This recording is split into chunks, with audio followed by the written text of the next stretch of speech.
လောကလူတွေဟာကိုလှုပ်ချင်တာလှုပ်လို့ရတယ်ဆိုရင်ကျင့်တတ်တယ်လေလူဆိုတာအကုသိုလ်မဖြစ်ဘူးဆိုလဲကြိုက်တယ်လေလူကအကုသိုလ်ဖြစ်ရင်ကြောက်တယ်ပေါ့ပယ်ငရဲခံရမှာဆိုကြောက်တယ်ကြောက်လို့မလုပ်တယ်အကုသိုလ်ဆိုတာမရှိဘူးအပယ်ငရဲကြတယ်ဆိုတာမရှိဘူးလို့ဒီလိုပြောတဲ့အခါကျ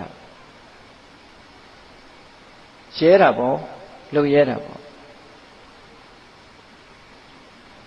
လူဆိုတာလှုပ်ချင်တာလှုပ်ဆိုလို့ရှိရင်လှုပ်ချင်တာအကောင်းမဟုတ်ဘူးမကောင်းတာတွေပဲလှုပ်ချင်တာကောင်းတာဆိုတာကရေစံနဲ့အလားတရံတူတယ်ရေစုံဆိုတာကတော့ဟောဒီမျက်နှာနိနိနေတဲ့လူပိုသိရေစုံဆိုတာတော့လှေလေးနဲ့သွားတဲ့အခါမှာရေစုံဆိုတစ်ချက်မှမလှော်ပဲနဲ့အသာလေးထိုင်လိုက်သွားသူရောက်သွားနော်လွယ်တယ်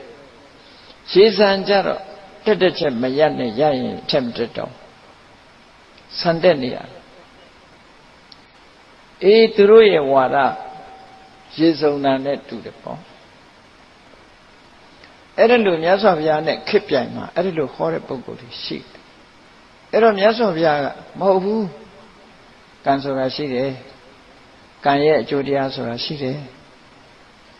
မကောင်းတာလုပ်ရင်မကောင်းတာခံရမယ်ကောင်းတာလုပ်ရင်ကောင်းတာခံရနော်ယံကမ္မံကရိတန္တိကလျာဏဝါပါဝကံဝါတတ္တကမ္မတ္တဒါရဘုိတံစဉ်းစားကိုကောင်းတာဖြစ်ကောင်းတဲ့ကုသိုလ်ပဲဖြစ်ဖြစ်အကုသိုလ်ပဲဖြစ်ဖြစ်တခုလုပ်မယ်အဲ့ဒီလုပ်တဲ့ကံရဲ့ဆိုးမွေကောင်းမွေကိုပဲခံရမယ်သူဆိုဟုတ်တယ်လေလူတွေရဲ့မျက်နှာတွေကံကြမ္မာပုံရိပ်တွေပေါ်နေတာနှုတ်ဆိုပုံစံတူဖြစ်နေမှာပေါ့လူတွေမှာဘဝတုန်းကဒေါသကြီးခဲ့တဲ့ပုဂ္ဂိုလ်ရဲ့မျက်နှာပြုံးမရတဲ့မျက်နှာမျိုးကြီးဖြစ်တယ်ပြုံးလို့ရည်လို့မရတဲ့မျက်နှာမျိုးကြီးဖြစ်တယ်ဒေါသကြီးခဲ့တာကိုမျက်နှာကြောကြီးတင်းပြီးတော့ပြုံးမရတဲ့မျက်နှာမျိုးကြီးဖြစ်တယ်ဇီးကွက်မျက်နှာလို့ပြောတော့ဇီးကွက်ဟာဘယ်လိုမှပြုံးလို့မှမရတာကံကြမ္မာရဲ့ပုံရိပ်တွေဟာလူတွေ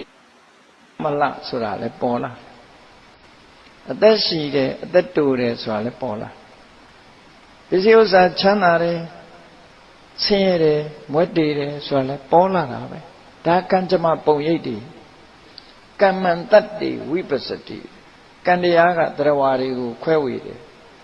စုကြုံနှိမ့်မြင့်တယောက်နဲ့တယောက်အဆင့်တန်းကိုခွဲပေးတာကံတရားပဲလို့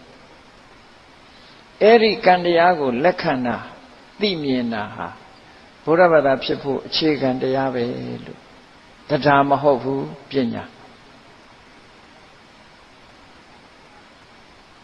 တော့ဆိုရင်ယုံကြည်မှုဆိုတာဒီပြင်လူတွေလည်းရှိတာပါလေယုံကြည်ကိုသက်နဲ့မရဘူးကာမတက္ကတာတမ္မာဒိဋ္ဌိတမ္မာဒိဋ္ဌိဆိုဒီမှာ right understanding မှန်မှန်ကန်ကန်နားလည်တာကိုဆိုလို့အဲ့ဒီမှန်မှန်ကန်ကန်နားလည်တယ်ဆိုတာပညာရဲ့နာမည်ပဲဒါကြောင့်ဘုရားဘာသာဖြစ်ရအခြေခံတရားလို့ဆိုဒီမှာတရားလားပညာလားလို့ဆိုရင်ပညာလို့ဒီလိုသတ်မှတ်ရ